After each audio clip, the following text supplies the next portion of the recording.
Hello everyone, welcome back to Anjali nursing classes. आज हम MSN का सेकंड लेक्चर करने जा रहे हैं। पिछले लेक्चर में हमने एब्रीवेशंस और टर्मिनोलॉजी किया था। आज हम इंट्रोडक्शन ऑफ एमएसएन करेंगे, जिसमें एमएसएन की डेफिनेशन, हेल्थ और इलनेस की डेफिनेशन और बॉडी असेसमेंट के बारे में हम स्टडी करेंगे। क्योंकि आप सभी जानते होंगे, सबसे पहले जो हमारा एमएसएन होता है उसमें क्या क्या चीजें आती है। देखिए, एमएसएन के अंदर जो पॉइंट्स हम स्टडी करते हैं that are, first one is, सबसे पहले किसके बारे में पढ़ते हैं? डिसीज।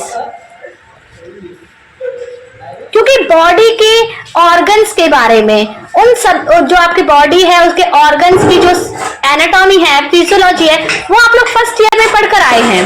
उनमें आपने सभी सिस्टम्स के वर्किंग, ऑर्गन्स, सभी चीजों के बारे में स्टडी की होगी। अब हम उन सभी सिस्टम से रिलेटेड डिसीज के बारे में स्टडी करने जा रहे हैं। तो जब हम एक डिसीज को कंप्लीट करते हैं, उसके बारे में पढ़ते हैं, तो हम कौन कौन सी चीजें उस डिसीज के अंदर देखते हैं। देखिए, सबसे पहले देखते हैं हम डिसीज की डेफिनेशन, कि वो डिसीज है क्या, किस चीज से रिलेटेड डिसीज है, क्यों ऐसी हो रही है, मतलब डिसीज का मेन सोर्स क्या है, उसके बारे में हम पढ़ते हैं। सेकेंड पॉइंट पर हम चलते हैं, दैट इज इटियोलॉजी। इटियोलॉजी का मतलब क्या है? कारण। उस डिसीज को होने का रीजन क्या है, किसी वायरस की वजह से है, ऑर्गन में किसी सूजन वगैरह की वजह से, क्या कारण है उस डिसीज के होने का, वो हम पढ़ेंगे। थर्ड वन इज सिम्टम, जिसे हम क्लिनिकल मैनिफेस्टेशन कहते हैं। क्लिनिकल मैनिफेस्टेशन, इसका मतलब क्या होता है? सिम्टम्स, यानी कि बीमारी के लक्षण। ओके, उसके बाद में आते हैं डायग्नोसिस पर। डायग्नोसिस का मतलब क्या है? जांच।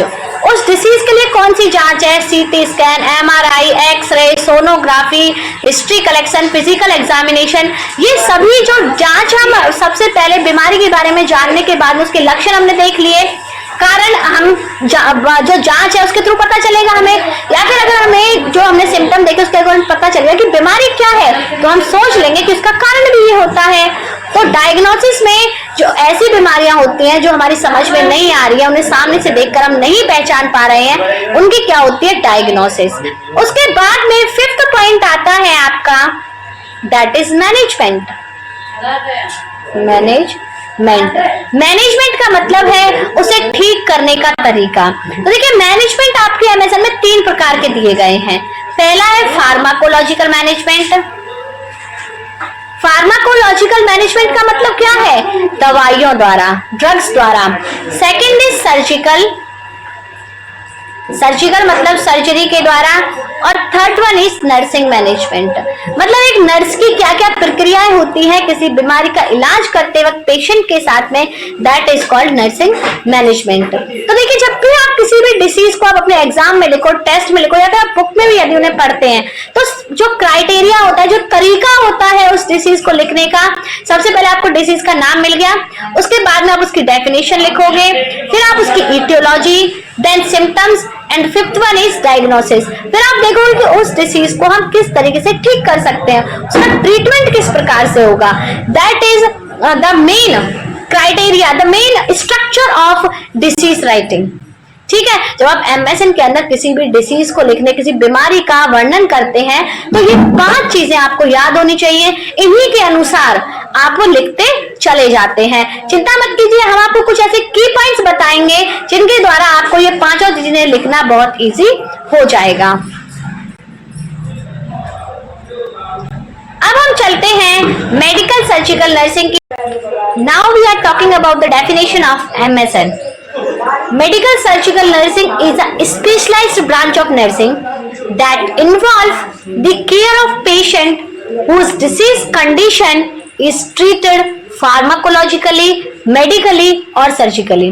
देखिए, जो मेडिकल सर्जिकल नर्सिंग होती है, ये नर्सिंग की एक ऐसी ब्रांच है। देखिए, अगर आप लोग आगे चलकर पीजी करना चाहेंगे नर्सिंग में, एमएससी नर्सिंग अगर आप करने जा रहे हैं, तो वहां पर आपको स्पेशलाइजेशन मिलता है, किसमें? एमएसएन में, पीडिया में, सीएचएन में और गायनेकोलॉजी में। तो जो MSN होती है इसका सिलेबस सबसे ज्यादा ब्रॉड होता है, साथ ही साथ इसके कंप्लीट करने के बाद इसमें अगर आप MSc क्लियर कर लेते हैं तो आपको आगे बहुत अच्छा स्कोप भी मिल जाता है। तो ये क्या है, एक स्पेशलाइजेशन है जो पेशेंट की डिसीज कंडीशन को ट्रीट करने में, उसका इलाज करने में मदद करती है, दवाइयों द्वारा, मेडिकली यानी कि थेरापीज द्वारा, और सर्जिकली किसी भी पार्ट को ऑपरेशन द्वारा। ठीक है, तो जब आप MSN की स्टडी करने जाते हैं तो मेडिसिन आप लोग जानते हैं, फार्माकोलॉजिकली ड्रग्स अफेक्ट जो होता है that is called medicine. Second is surgery. Surgery भी हम सभी जानते हैं, सर्जरी क्या होता है, किसी भी पार्ट का इंसिशन द्वारा ऑपरेशन करना, ऑपरेशन का मतलब ऑपरेट करना, बॉडी से बाहर निकाल देना, दैट इज कॉल्ड सर्जरी। अब आता है नर्सिंग। नर्सिंग क्या है, एक नर्स का कार्य होता है जो उसे कहते हैं हम नर्सिंग। तो नर्सिंग की डेफिनेशन कुछ इस प्रकार होती है, nursing is the unique function of nurse that assist the individual sick और well in the performance of those activities they contribute the health or its recovery, they perform it unaided मतलब बिना रुकावट के, if they had strong will or knowledge। ये जो definition है ये WHO द्वारा दी गई है, लेकिन नर्सिंग की जो डेफिनेशन है वो हिंदी में नहीं होती, कंप्लीटली आपको इंग्लिश में याद करनी होती है।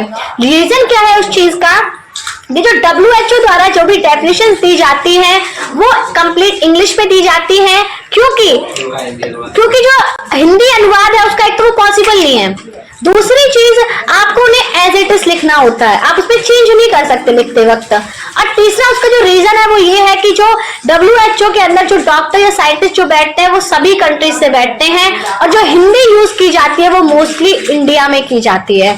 जो इंग्लिश है वो सभी कंट्रीज की कॉमन लैंग्वेज है, तो सभी जगह पर आप यहाँ रहिए, यूके में जाइए या UAE में जाइए, आप कहीं भी किसी भी देश में चले जाइए, जो नर्सिंग की डेफिनेशन है वो आपको एज इट इज मिलेगी, इसमें कोई चेंज नहीं होता।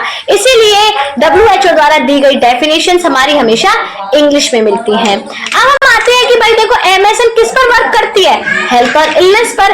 तो सबसे पहला पॉइंट क्या है हमारा कि हम हेल्थ को होती है, हेल्थ क्या है, इलनेस, और तीसरा पॉइंट क्या है हमारा असेसमेंट। असेसमेंट का मतलब क्या होता है, आकलन। किस प्रकार आप एक मरीज का आकलन करेंगे कि उसे बीमारी क्या है, उसको मतलब बिना देखे अगर आप जांच करते हो या फिर आप किसी भी जो ऑस्कल्टेशन वगैरह आप यूज कर रहे हो तो वो सब क्या हो गई, मशीन जांच हो गई। लेकिन असेसमेंट क्या है, आंखों से देखकर, टच करने पर या फिर केवल स्टेथोस्कोप द्वारा आवाज को सुनकर जो आप असेस करते हो पेशेंट को, उसकी बीमारी को जांचने की, जानने की कोशिश करते हो, दैट इज कॉल्ड असेसमेंट। तो सबसे फर्स्ट डेफिनेशन हम यहाँ पर क्या लिखते हैं, हेल्थ।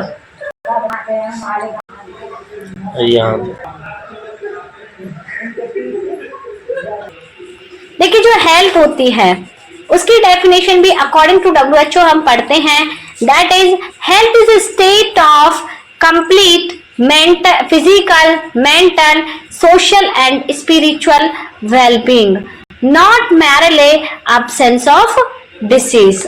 मतलब क्या है इसका, जो हमारा स्वास्थ्य है वो मानसिक, शारीरिक तथा सामाजिक तौर पर बिल्कुल ठीक होना चाहिए, न केवल बीमारियों से रहित होना। देखिए यदि एक व्यक्ति अपनी फिजिकली आपको ठीक दिख रहा है, हाँ दिमाग भी उसका ठीक ठाक काम कर रहा है, लर्निंग एबिलिटी, मेमोरी, थिंकिंग सब कुछ ठीक है, लेकिन समाज में उसकी जो पहचान है, जो छवि है वो बहुत बेकार है, तो उस चीज का तनाव कहीं ना कहीं एक मनुष्य के दिमाग पर पड़ता है। और आप जानते हैं our mental conditions affect our physical body, जो हमारी मानसिक अवस्था है वो क्या करती है, हमारी शारीरिक अवस्था को कहीं ना कहीं अफेक्ट जरूर करती है।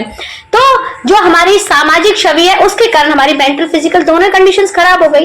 यदि एक व्यक्ति हाथ से या पैर से विकलांग है, आपको लग रहा है कि उसकी शारीरिक थोड़ी सी प्रॉब्लम है, इंपेयरनेस है, लेकिन मानसिक तौर पर वो बिल्कुल ठीक है, सामाजिक जो उसकी छवि है वो भी ठीक है, लेकिन कहीं ना कहीं उसकी उस बॉडी की इंपेयरनेस उसके मेंटली उसे अफेक्ट करती है, और जो वो मेंटली अफेक्ट होता है तो वो अपने आप को समाज में सब लोगों के बराबर नहीं समझता। तो हमारे शरीर को तीनों ही अवस्थाओं में, तीनों रूप में जब बिल्कुल ठीक ठाक हम पाते हैं, that is called health. Okay, तो अब हम चलते हैं फैक्टर्स इन्फ्लुएंसिंग हेल्थ की तरफ। फैक्टर्स इन्फ्लुएंसिंग हेल्थ का मतलब क्या है? स्वास्थ्य को बढ़ावा देने वाले कारक। डेली एक्सरसाइज, रोज अगर आप व्यायाम कर रहे हैं तो आपका शरीर बहुत अधिक अच्छा रहेगा। रेगुलर चेकअप्स, देखिए बहुत से लोग होते हैं जो जिंदगी में अगर वो बीमार नहीं होंगे, ज्यादा बड़ी बीमारी नहीं होती तो वो चेकअप ही नहीं कराते, लेकिन मेडिकल साइंस के अकॉर्डिंग हर 3 महीने में व्यक्ति को अपनी कंप्लीट चेकअप कराना चाहिए। आपकी जो LFT, KFT, CBC, lipid profile, सारी जांच, थायराइड और शुगर, सबकी जांच आपको 3 महीने में कराते रहना चाहिए। नेक्स्ट इज बैलेंस्ड डाइट, यानी कि आपका संतुलित आहार, जो खाना आप खा रहे हैं वो आपके लिए कंप्लीटली न्यूट्रिशन आपको दे रहा है, नहीं दे रहा है, तो उस चीज के बारे में आपको जानकारी रखना आवश्यक है, तथा सभी व्यक्ति संतुलित आहार का उपयोग करें। गुड स्लीप, देखिए आजकल लोगों को रात को 2 बजे 3 बजे सो रहे हैं, सुबह 12 बजे तक जगते हैं, तो इससे उसकी जो नाइट वर्किंग है वो भी डिस्टर्ब है और डे वर्किंग भी डिस्टर्ब हो जाती है। तो हमें हमारी स्लीपिंग साइकिल को कंटिन्यूअस रखना चाहिए और एक नियमित तौर पर सही तरीके से रखना चाहिए। 8 घंटे की नींद सभी लोगों को पूरी लेनी चाहिए तथा उस नींद का टाइम फिक्स रखना चाहिए, जो आपके न डे शेड्यूल को बिगाड़ता हो न नाइट शेड्यूल को। ओके, तो ये सभी क्या है? वे कारक जिनसे हमारे शरीर का स्वास्थ्य बढ़ता है। Next we are talking about factors affecting health, यानी कि स्वास्थ्य को बिगाड़ने वाले, स्वास्थ्य को खराब करने वाले जो कारक हैं उनके बारे में हम बात कर रहे हैं। तो फर्स्ट वन इज न्यूट्रिशन, या फिर मैल न्यूट्रिशन भी आप कह सकते हैं। मैल न्यूट्रिशन का मतलब क्या होता है? कुपोषण। ठीक है, तो कुपोषण हमारा जो होता है उसका मतलब क्या है? आपका जो आहार है वो आपके शरीर के लिए ठीक नहीं है, या तो आप बहुत ज्यादा कमजोर हो रहे हैं, या फिर आपका आहार आपको ओबेस यानी कि ओवरवेट बना रहा है। नेक्स्ट इज इरेगुलर स्लीप, हमने अभी भी आपको बताया good sleep is the factors influencing our health, but irregular sleep or a disturbed sleeping cycle will affect our health. Third one is alcohol and smoking, धूम्रपान और शराब सेहत के लिए हानिकारक है, ये तो हम सभी जानते हैं, लेकिन इसका यूज जो अपनी लाइफ में करता है, इस बात को अपनी लाइफ में मानने वाले लोग बहुत कम हैं, और जो लोग इसे मानते हैं उनका जो हमारा पता है जो हेल्थ है उसे मापने के लिए एक हेल्थ इलनेस क्वांटिनम मॉडल यानी कि एक स्केल बनाया गया है। उसके अनुसार आप जब फैक्टर्स इन्फ्लुएंसिंग हेल्थ को अपनाते हैं अपनी लाइफ में तो हेल्थ की तरफ बढ़ते हैं, और जब आप फैक्टर्स अफेक्टिंग हेल्थ को अपनी लाइफ में अपनाते हुए जाते हैं तो आप एक डेथ मतलब अकाल मृत्यु की तरफ अपना हाथ बढ़ाते हुए वहां पर शो होते हैं। Last one is fast drives. Fast drives का मतलब क्या है? तेज गाड़ी चलाना। तेज गाड़ी या वाहन चलाना हमारी सेहत के लिए हानिकारक है, उससे एक्सीडेंट वगैरह होने की भी संभावनाएं उत्पन्न हो जाती हैं। Now we are moving towards assessment and illness. Now we are talking about illness. देखिए, जब जहां पर स्वास्थ्य की बात होगी वहां पर बीमारी की बात भी होनी आवश्यक है, क्योंकि दोनों एक तो साथ में चलने वाली, जैसे सुख और दुख साथ में चलते ही वैसे ही स्वास्थ्य और इलनेस भी साथ में रहने वाले कॉन्टेक्ट वो हैं आपके हमेशा वर्ड्स हैं। तो इलनेस के बारे में यदि हम बात करें तो illness is a condition in which a body या फिर हेल्थ इज इम्पेयर्ड और डिसफंक्शनिंग ऑफ डेली एक्टिविटीज, यानी कि बीमारी क्या है? स्वास्थ्य की वह अवस्था जिसमें या शरीर की वह अवस्था जिसमें आपका स्वास्थ्य खराब दिखाई दे, इम्पेयर्ड हो, जो पूरी बॉडी है वो सही ना हो, किसी ना किसी ऑर्गन का कम होना, and dysfunctioning of daily activities, यानी कि जो हमारे रोजमर्रा के काम हैं, जो डेली एक्टिविटीज है हमारी, उन्हें हम करने में असमर्थ हो जाएं, दैट इज कॉल्ड इलनेस। तो बीमारी के कारण कौन कौन से हैं हम उनके बारे में चर्चा करें तो सबसे पहला है हेरिडिटी। हेरिडिटी का मीन्स क्या है? अनुवांशिकता। जो एक बच्चा अपनी माँ के गर्भ से उन बीमारियों के साथ में जन्म लेता है, दैट इज कॉल्ड हेरिडिटी। मतलब माँ बाप से बच्चे के अंदर आने वाली परेशानियों को हेरिडिटी कहा जाता है। डायबिटीज, मधुमेह, हाइपरटेंशन और डाउन सिंड्रोम। डाउन सिंड्रोम होता है जो जीभ मोटी रहती है बच्चों की, हमेशा बाहर की तरफ रखी हुई रहती है और लार उनके मुंह से चलती रहती है, that is called down syndrome. Allergic causes. Allergic causes क्या होते हैं? एलर्जी के कारण होने वाली बीमारियों को एलर्जिक कॉजेस कहा जाता है। उसमें कौन कौन से होते हैं? अस्थमा, मतलब आपका जो ब्रोंकाई है उनमें इंपेयरमेंट आ जाए, ब्रोंकाई अपना काम नहीं कर पाए, that is called asthma. Rhinitis, rhinitis नाक में कोई मतलब ऑब्स्ट्रक्शन के कारण होने वाली बीमारी राइनाइटिस कहलाती है। फूड पॉइजनिंग, जो आप खाना खा रहे हो या फिर किसी खाना जो आप खा रहे हो उसमें किसी खाने से आपको एलर्जी हो, कोई खाना आपको सूट ना करता हो, that causes food poisoning. Metabolic causes, metabolic causes क्या होते हैं? हमारे जो एंडोक्राइन हार्मोन्स होते हैं, जो ग्लैंड है वो अपने जो हार्मोन्स रिलीज कर रही है उनका बढ़ना या घटना। देखिए डायबिटीज मिलेटस जो है वो मेटाबॉलिक कॉज है। तो डायबिटीज मिलेटस क्या होती है? इंसुलिन का घटना या बढ़ना बॉडी में कॉजेस डायबिटीज मिलेटस। इसके बारे में हम एंडोक्राइन जो डिसऑर्डर्स हैं उनमें कंप्लीटली स्टडी करेंगे। हाइपोथायरॉयडिज्म, जो हमारी थायराइड ग्लैंड यहाँ पर उपस्थित होती है, ये जो ग्लैंड है इसमें TSH जो आपकी थायराइड स्टिमुलेटिंग हार्मोन है उसकी लेवल अप और डाउन होने पर आपको थायराइडिज्म। हाइपोथायरॉयडिज्म क्या होती है? थायराइड TSH की लेवल कम होना। हाइपरथायरॉयडिज्म TSH की लेवल ज्यादा हो जाना बॉडी में। Next deficiencies. देखिए डेफिशिएंसी क्या होती है? किसी भी चीज की कमी। ठीक है, डेफिशिएंसी मतलब कमी होता है। विटामिन डी की डेफिशिएंसी, अगर विटामिन डी की कमी होगी तो हड्डियों में दर्द होगा, क्योंकि विटामिन डी हमारी बॉडी में कैल्शियम को एब्जॉर्ब करने में हेल्प करती है। देखिए आप जितनी भी, आपने सुना भी होगा बहुत सारी जो हमारी कैल्शियम की दवाइयां होती है, जैसे कि आपका सिपकार टैबलेट ले लो। सिपकार क्या होती है? Calcium with vitamin D3। यहाँ तक कि आजकल बहुत एक फेमस ब्रांड चल रहा है दैट इज ऑस्टो कैल्शियम, वो भी कैल्शियम विद विटामिन D3 आता है। रीजन क्या है? विद D3 होने का। देखिए जो हमारी विटामिन डी होती है जब वो हमारी बॉडी में उपस्थित होगी, केवल उसकी प्रेजेंस में ही कैल्शियम बॉडी में एब्सॉर्ब हो सकता है। यानी कि कैल्शियम का आपको वर्क कराना है बॉडी में तो विटामिन D3 भी आपको साथ में लेनी पड़ती है। तो नेक्स्ट इज बेरी बेरी भी आपकी विटामिन डेफिशिएंसी डिसीज है। स्कर्वी विटामिन सी के कारण होने वाली बीमारी। एनीमिया, आयरन और ब्लड की कमी के कारण, अगर बॉडी में आयरन फॉलिक एसिड की कमी हो जाए तो एनीमिया नाम की बीमारी कॉज हो सकती है। Next is trauma.